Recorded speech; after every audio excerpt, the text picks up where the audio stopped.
vamos con otro tema. Habíamos informado que la Corte Constitucional el día de ayer negó la solicitud de Yacu Pérez, solicitud presentada por segunda ocasión para una consulta popular. Al respecto, antes de nuestro próximo diálogo, que lo mantendremos con el doctor Sebastián López, experto en Derecho Constitucional, vamos a dar lectura al artículo escrito por otro cuencano, Roberto Aguilar, destacado cronista del diario Expreso, quien publicó en esta semana el artículo "Créanle a Cuypers, no al Yacu". James R. Cuypers, dice Roberto Aguilar, no es un ecologista con intereses electorales, es un ingeniero con mención en procesos minerales por Montana College of Mineral Science and Technology. No es tampoco ni de lejos un militante antiminero, al contrario, ha trabajado 30 años para la industria minera y dirige una empresa de consultoría cuyos clientes son las compañías que operan en las minas de Montana y Colorado. En un país como Estados Unidos, quien haya visto Erin Brockovich lo sabe, cualquier residuo de arsénico que se filtre en las aguas subterráneas puede acarrear una demanda colectiva por cientos de millones. Cuypers es la persona que se encarga de que eso no suceda. No lo hace por altruismo, lo hace por dinero. En 2016, Cuypers elaboró un informe pericial sobre las minas de Río Blanco y Loma Larga en los páramos de Azuay. En él aborda todos los aspectos, están los temas ambientales, por supuesto la valoración de daños, el análisis de las técnicas de extracción, el cálculo costo-beneficio, considerando la riqueza de los yacimientos, el ritmo de producción, la calidad de los metales obtenidos y la fluctuación de su precio en el mercado. En fin, todo. Pregúntenle al dios Google, escriban informe Cuypers y encontrarán el PDF. Léanlo. Y si no lo creen al Yacu Pérez, porque les cae mal, porque no les gustó lo que hizo en octubre, porque desconfían de sus motivaciones, porque toca el saxo o lo que fuera, créanle a James Cuypers. Para empezar, las técnicas extractivas, se ha dicho que se usará la tecnología de punta para reducir el impacto ambiental. Cuypers lo desmiente. Dice que las técnicas serán convencionales y el impacto impredecible, pero en todo caso enorme. Generación de drenaje ácido, incluido arsénico, interrupción del flujo de agua a la superficie, el régimen hidrológico se puede ver afectado, lo que puede impactar en la productividad, el hábitat y otras funciones. Puede modificar la calidad de agua subterránea. Puede llevar al agotamiento de aguas subterráneas en extensiones kilométricas. Alto riesgo para los recursos hídricos y los suelos en niveles inaceptables para la población humana. Textual del informe Cuypers. ¿A cambio de qué?, pregunta Roberto Aguilar. Aquí viene el argumento clave para quienes solo hablan de dinero, porque se ha dicho que la minería sacará al Ecuador de la pobreza. Y eso, en lo que tiene que ver con Río Blanco y Loma Larga, es mentira. Cuypers califica ambas minas como relativamente pequeñas, a un ritmo modesto de extracción. Loma Larga tendrá una vida útil de 13 años y dejará un rendimiento de $154 millones, sin contar con que el concentrado de arsénico en el cobre de esa mina, que es del 11%, lo vuelve casi imposible de comercializar. También el concentrado de pirita tiene niveles bajos de oro, un oro de baja ley. El proyecto simplemente no es económicamente viable, concluye Cuypers, lo cual reduce las expectativas de protección ambiental. En nuestra experiencia, incluso los operadores de minas más éticos y mejor intencionados reducen los costos asignados a requisitos ambientales ante una rentabilidad menor a la esperada. Y Río Blanco, peor, es más chica, producirá 63 millones en 7 años y medio, 154 millones más 63 millones, de los cuales habrá que descontar la ganancia de la compañía, que en el caso Mirador es de 75%. Río Blanco y Loma Larga no sacarán de la pobreza al Ecuador, pero producirán ganancias para las empresas. ¿Otra vez a cambio de qué? ¿Del agua? ¿Del futuro? No es un debate constitucional, es un debate ético. Continuar con los proyectos de Río Blanco y Loma Larga no solo es irresponsable, es inmoral, concluye Roberto Aguilar. Bienvenido, doctor López.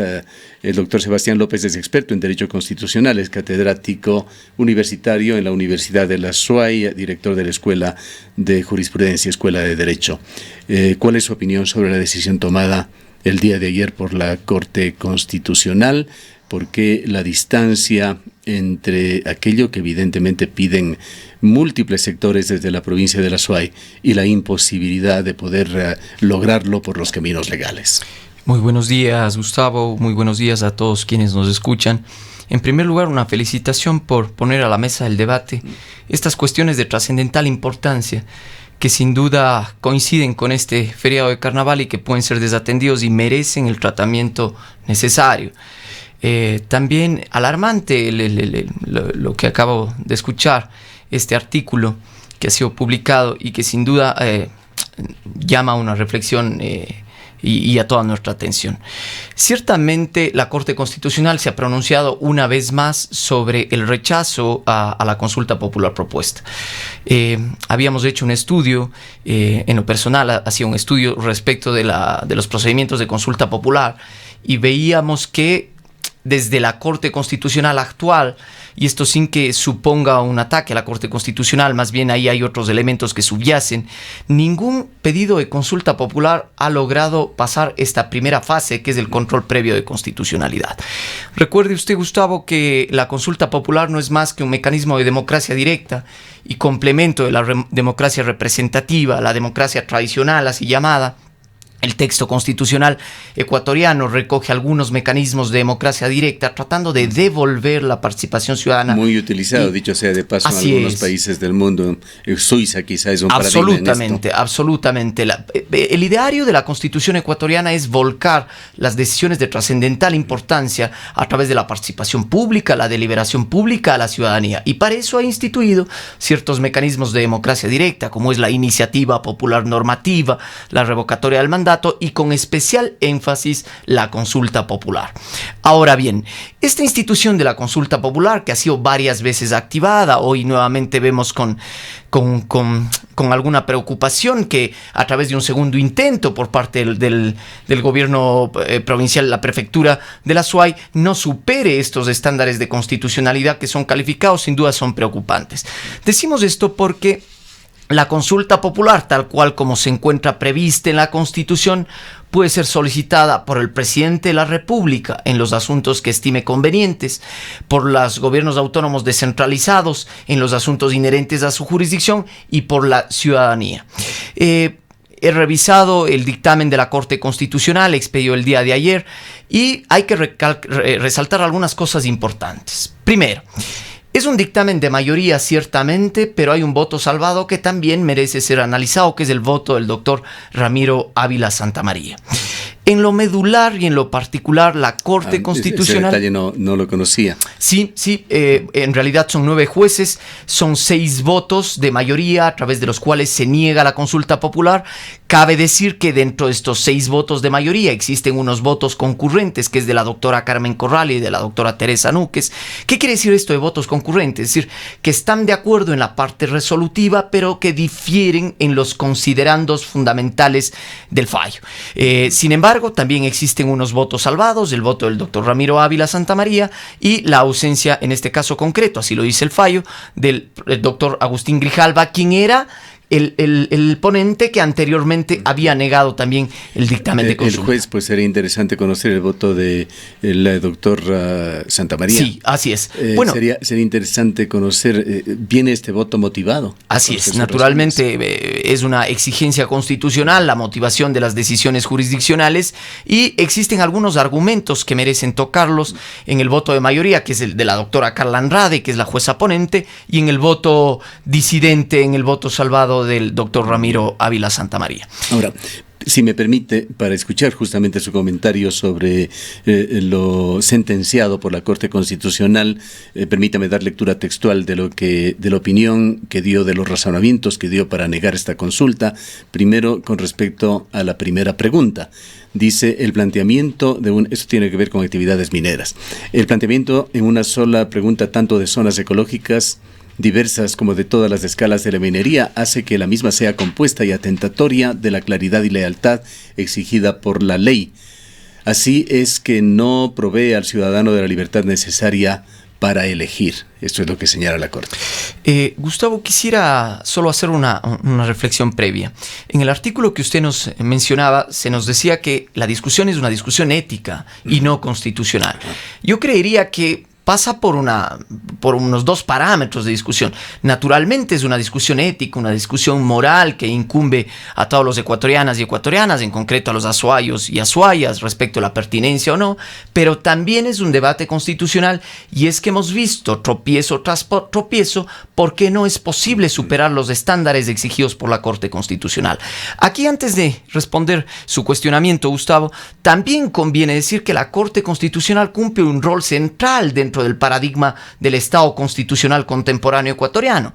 Por ejemplo, la Corte Constitucional, al ser el guardián de la Constitución, también tiene la obligación jurídica de desarrollar el contenido de los derechos fundamentales. ¿Qué quiere decir esto en pocas palabras? Que la Corte Constitucional tiene que hacer una suerte de pedagogía constitucional e informar cuáles son los estándares que guían los mecanismos de participación democrática directa, como es la consulta popular, cómo debe ser planteada, qué supone los derechos de participación, qué supone la libre elección. Es decir, debemos estar atentos a la jurisprudencia que dicta la Corte Constitucional a efectos de no sufrir tropiezo tras tropiezo respecto a las peticiones de consulta popular. En el caso concreto, el voto de mayoría hace una suerte de división en relación a las dos preguntas que han sido formuladas.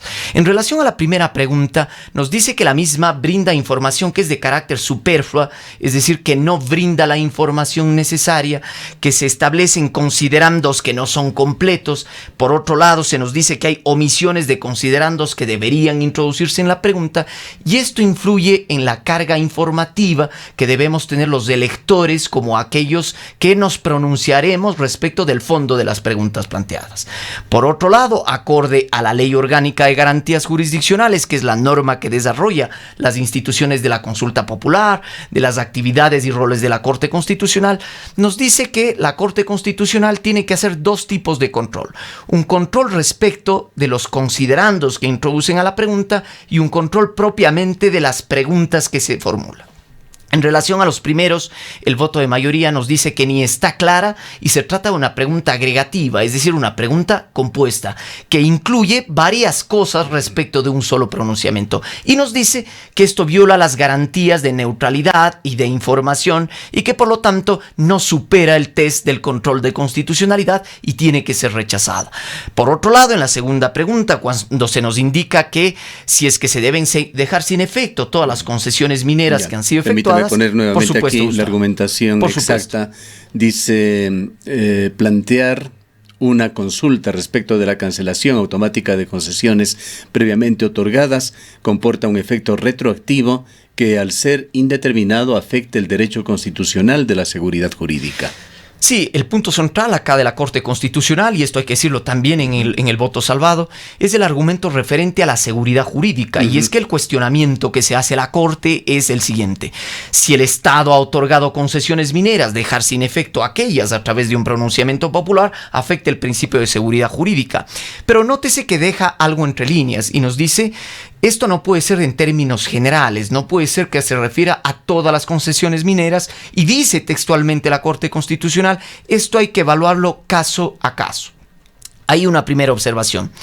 Ciertamente que el principio de seguridad jurídica existe, pero esto no impide que la ciudadanía se pronuncie respecto de una manifestación popular general. ¿Alguna reflexión se hace usted, que ha leído la sentencia completa, a esta situación que se está dando en el país, esta actitud, no sé de qué otra forma calificarlo, que no sea una enorme generosidad del Estado ecuatoriano para dar concesiones, cuando se conoce que un gran porcentaje del territorio ecuatoriano está concesionado? La provincia de la Azuay se dice un 15% y estuvo más, pues se lograron liberar algunas zonas, pero el Estado con mano muy suelta, con muy pocas exigencias, incluso en algunos casos saltándose procedimientos de carácter legal, normas de seguridad, concede y concede y concede. Yo diría que a través de la argumentación general de la Corte puede evidenciar que existen centenas de concesiones mineras, ¿no es cierto?, pero la Corte no hace una valoración específica o de fondo respecto de estas concesiones. Lo que sí hace es un poco una referencia a que no puede consultarse en términos generales de las centenas de concesiones mineras. Por eso es que hace... configuran los casos de los más diversos. Consecuentemente, diría la Corte, a través de su fallo, que se está pidiendo un pronunciamiento de carácter general y abstracto de centenas de concesiones cuando no se identifica las particularidades de cada uno, lo cual afecta a la seguridad jurídica, a las concesiones ya otorgadas y por lo tanto también afecta a la libertad informativa que deben tener los electores respecto de dicho pronunciamiento. Y digo esto, Gustavo, porque la Corte Constitucional cumple un primer rol, y este rol que cumple a través del control de constitucionalidad es un control de calificación de la neutralidad, objetividad, carga valorativa o no, y cuestiones de carácter objetiva que deben informar a los procesos de consulta popular.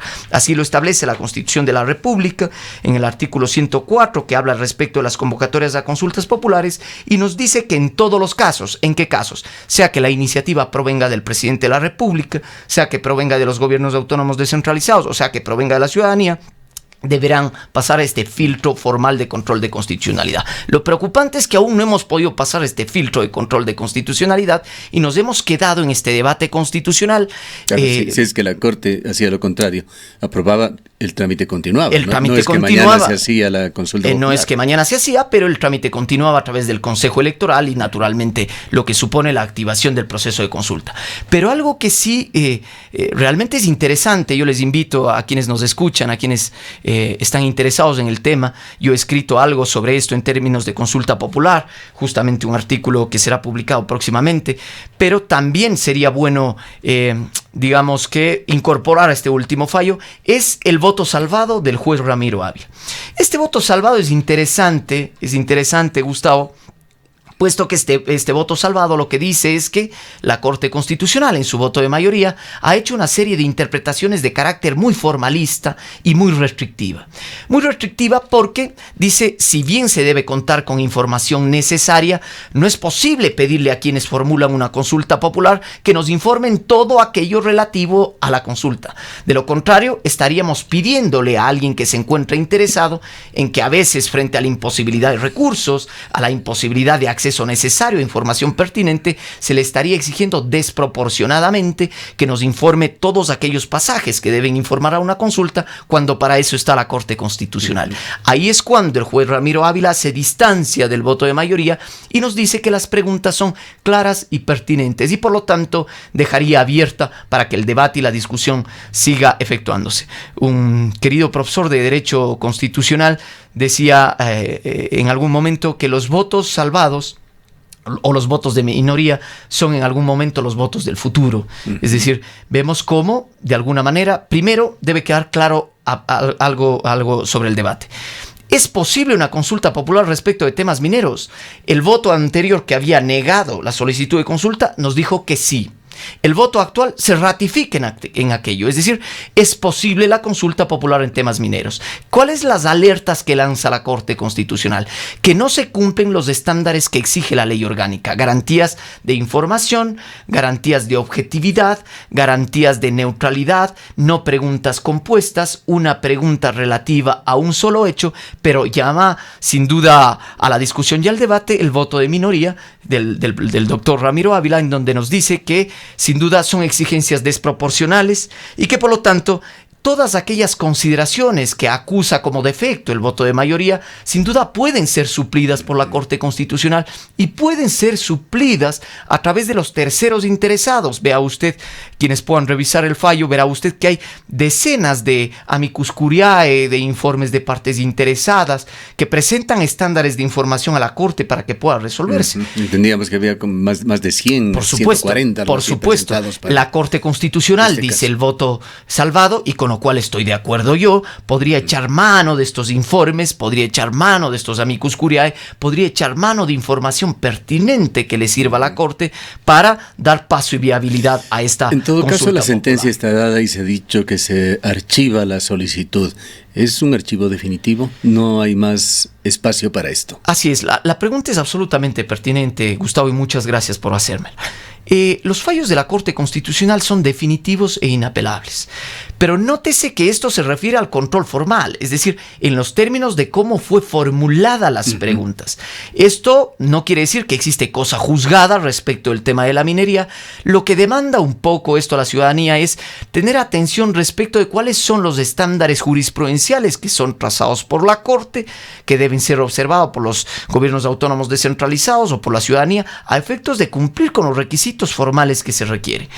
Pero, naturalmente, mucha atención a este voto salvado, que lo que abriría es una posibilidad para que la Corte reflexione en el futuro respecto de información que se requiere y que puede ser echada a mano del propio expediente constitucional. En otras palabras, si no lo entiendo, doctor López, con otras preguntas, con una reformulación, eventualmente, no necesariamente Yacu Pérez, algún ecuatoriano o alguna institución ecuatoriana podría presentar nuevamente el tema ante la Corte. Esto tiene que quedar absolutamente claro, Gustavo. Este tema puede ser planteado y tiene que ser planteado porque es un interés de los azuayos y azuayas que podamos discutir el tema de la minería a través de un proceso de consulta, que es un proceso legítimo, es un mecanismo de democracia directa y queda abierta la posibilidad para ser planteado. Es decir, lo que se ha hecho ahora es una negativa en torno a los términos formales en los que se encuentra propuesto, pero esto no supone que nuevamente pueda volverse a plantear. Solo una cosa para concluir, Gustavo. Es necesario tener claro que cuando la iniciativa provenga de la ciudadanía se requiere el 5% cuando es de carácter nacional y el 10% de las firmas cuando es de carácter local. Aun cuando la jurisprudencia también aquí cambió, porque recordará usted que de manera distorsionada y perversa la anterior Corte Constitucional nos había dicho que primero tienen que presentarle las firmas para luego pasar a hacer un informe constitucional, lo cual era absurdo. Esto fue corregido, hay que decirlo ciertamente, y en buena hora por la actual Corte, que nos ha dicho primero el control y si supera el control al análisis y revisión de las firmas que se acompañan al petitorio constitucional.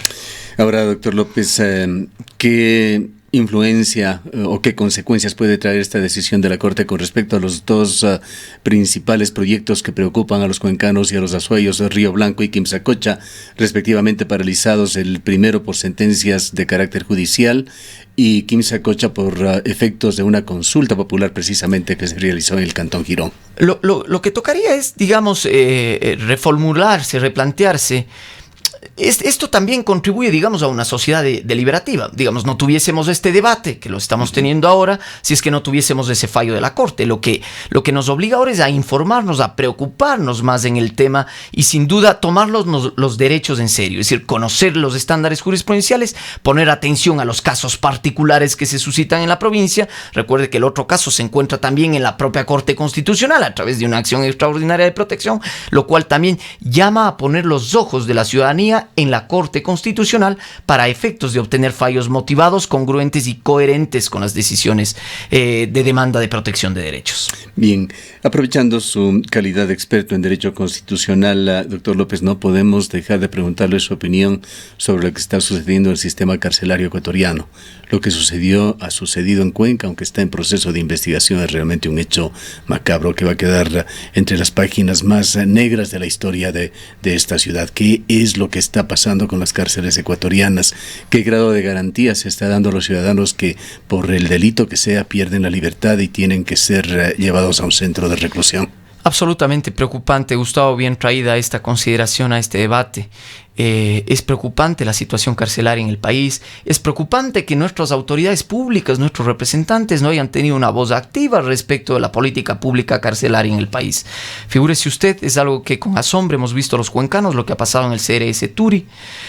Justo esa mañana tenía una entrevista en alguna radio y me preguntaban si es que es posible rever el tema del CRS Turi vía consulta popular. Mi consideración es que, a tono con los mandatos constitucionales, cuando la Constitución dice que la ciudadanía puede realizar una consulta popular sobre cualquier asunto, no ha limitado la posibilidad para que las cuencanas y cuencanos podamos plantear estos debates vía consulta popular. Pero es que la vía idónea no necesariamente tiene que ser una consulta popular. Esto parece como que el pueblo todo el tiempo está interesado en los asuntos y así debería ser.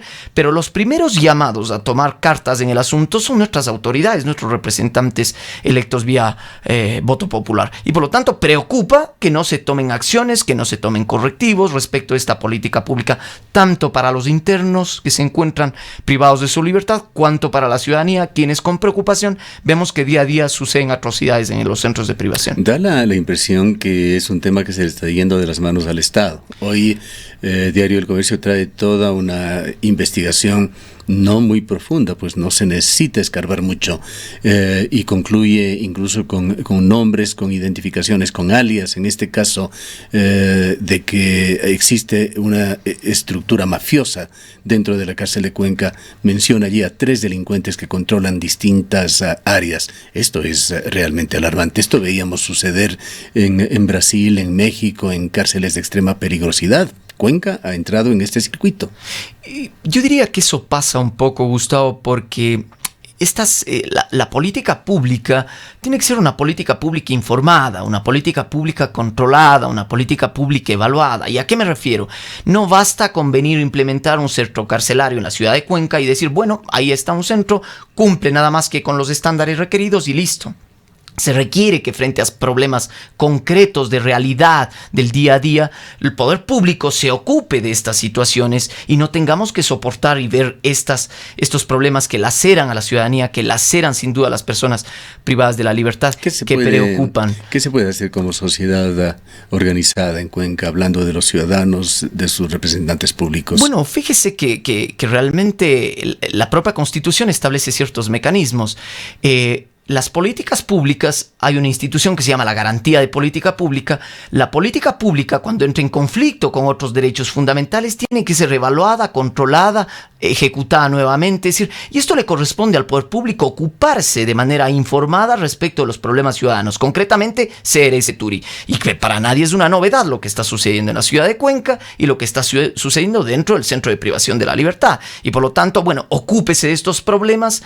Fíjese que era para un número de internos, que excede absolutamente el número de internos que ahora tenemos acá en la ciudad de Cuenca, que primero se creó este centro con un fin y luego fue destinado con mayor amplitud, y naturalmente el poder público debería ocuparse, debería demandar ante el Ministerio del Interior que se adopten políticas necesarias de control y ejecución de esta política. Otro mecanismo es la democracia directa, es decir, nuevamente volver esta voluntad deliberativa, esta voluntad de decisión a los ciudadanos de a pie, y por lo tanto activar mecanismos de consulta popular y pedir naturalmente a las cuencanas y cuencanos que no queremos un centro de privación de esas características en nuestra ciudad, que puede ser implementado y que puede ser ejecutado a través de una consulta popular, cumpliendo los estándares constitucionales, naturalmente, porque la consulta popular, la única que no puede realizarse, ha dicho la Corte Constitucional, encuentra ciertos límites. ¿Dónde? Cuando se trate de tributos, cuando se trate de la división política administrativa y cuando se trate de restringir derechos fundamentales. En el caso concreto, no estaríamos en ninguno de esos y por lo tanto es plenamente viable. Gracias, doctor López, por su presencia. Han escuchado al doctor Sebastián López, experto en Derecho Constitucional, profesor de la Universidad de la Ciudad.